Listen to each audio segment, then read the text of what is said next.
అందరికీ నమస్కారం. ఆర్ నారాయణమూర్తి గారు మాట్లాడిన తర్వాత చికెన్ బిర్యానీ తిని వెజిటేరియన్ తిన్నంత చిరాగ్గా ఉంటుంది.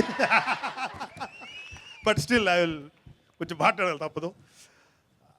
యూజువల్గా నేను ఒక నిర్మాతని ఒకప్పుడు కాబట్టి నా ఫస్ట్ గౌరవం కానీ నా ఫస్ట్ అప్రిసియేషన్ కానీ నిర్మాతకే ఇస్తాను. ఎందుకంటే దిల్ రాజు గారు లేకపోతే ఇది పాసిబుల్ అయి ఉండేది కాదు, ఇంత గొప్ప హిట్ అయి ఉండేది కాదు. నాకు చాలా నమ్మకం. ఎందుకంటే ఆయన సినిమాని ఒక ప్యాషన్, ఒక ప్రేమ, ఒక ప్రొఫెషనలిజం, వాట్ నాట్, ఇంక్లూడింగ్ ప్రతి అంశంలోనూ ఆయన ఇన్వాల్వ్ అవుతూ అట్ ద సేమ్ టైం మళ్ళీ డైరెక్టర్కి వాళ్ళ ఫ్రీడమ్ ఇస్తూ ఎవరిని హట్ చేయకుండా ఒక మంచి సినిమా తీయటానికి ఎప్పుడు కారకుడైనా ఆయన సినిమాల్లో సక్సెస్లు ఎప్పుడు కూడా, అంటే మిగతా వాళ్ళు ఎవరు తప్పుగా ఫీల్ అవ్వకండి, ఎక్కువగా నేను ఆయనకి ఇవ్వాలనిపిస్తుంటుంది. సో దిల్ రాజు గారు, హ్యాట్స్ ఆఫ్. ముఖ్యంగా మా అబ్బాయికి హిట్ ఇచ్చినందుకు మీకు కృతజ్ఞతలు. తర్వాత శేఖర్ కమ్ములు గారు, శేఖర్ కమ్ములు గారి సినిమా ఆనంద్, గోదావరి ఇది తీశాను. మొన్న మధ్యన ఎవరో అన్నారు ఒక మాట, గోదావరి అందాలను చూపించింది ఏదో సమ్ ఎక్స్ డైరెక్టర్ పేరు చెప్పారు. గోదావరి అందాలు, గోదావరి నేటివిటీ అద్భుతంగా చూపించిన వాళ్ళలో ఆదుర్తి సుబ్బారావు గారు, బాపు గారు, శేఖర్ కమ్ములు గారు, వీళ్ళు ముగ్గురికి ఇచ్చిన తర్వాత ఎవరికైనా ఇవ్వాలి ఆ క్రెడిట్. అంటే శేఖర్ కమ్ములు గారు గొప్పతనం ఎక్కడ ఉంటుందంటే నేటివిటీని పట్టుకోవటంలో ఆయన మించి ఎవరు లేరు. అండ్ విశ్వనాథ్ గారి తర్వాత మనసుతో సినిమా తీసే వ్యక్తి ఆయన. యాకంటే చాలా సీన్స్, పేజీలు రాసే సీన్స్ సింపుల్ ఎక్స్ప్రెషన్స్ తోటి ఎంత అద్భుతంగా తీశారంటే హ్యాట్స్ ఆఫ్ టు శేఖర్ కమ్ములు గారు. అలాగే ఇక మన మిగతా ఆర్టిస్టులు, మన సేతురామ శాస్త్రి గారు అబ్బాయి, అండ్ వదిన క్యారెక్టర్ వేసిన శరణ్య, అండ్ అత్తగారి క్యారెక్టర్ వేసిన ఆవిడ మన సాయి చంద్ గారు. ఎంత అద్భుతమైన ఫాదర్ అంటే నాకు తెగ నచ్చాడు ఆయన. అండ్ ఈ క్యారెక్టర్స్ కనుక డైరెక్టర్ గారు ఒక రెగ్యులర్ ఆర్టిస్టులు కనుక పెట్టుంటే మాత్రం ఇంత ఇంపాక్ట్ క్రియేట్ కాదు. అందరిని చూస్తుంటే ఒక ఫ్రెష్గా, ఒక కొత్తగా ఏదో ఒక మంచి ఫీలింగ్ వచ్చింది.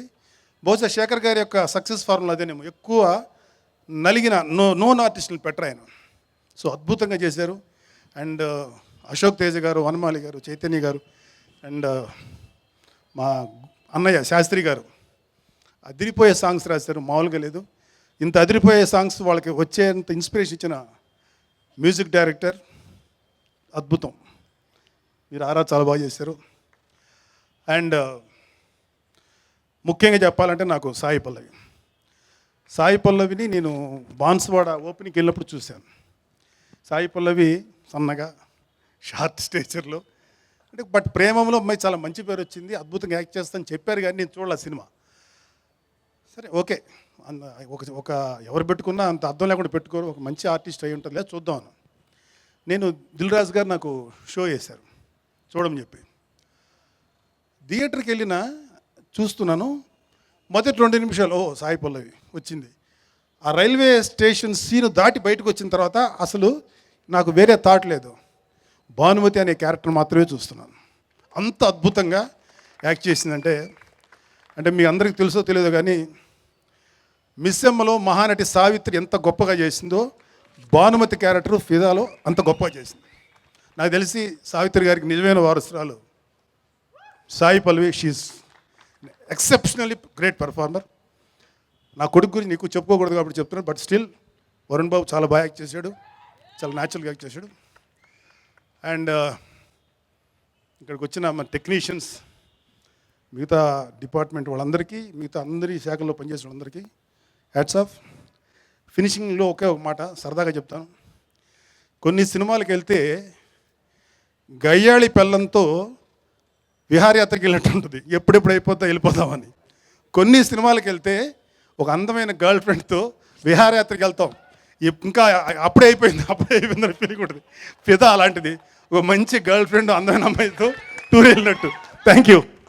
Please subscribe. Please do subscribe. Please subscribe. Please subscribe. Please subscribe to our YouTube channel.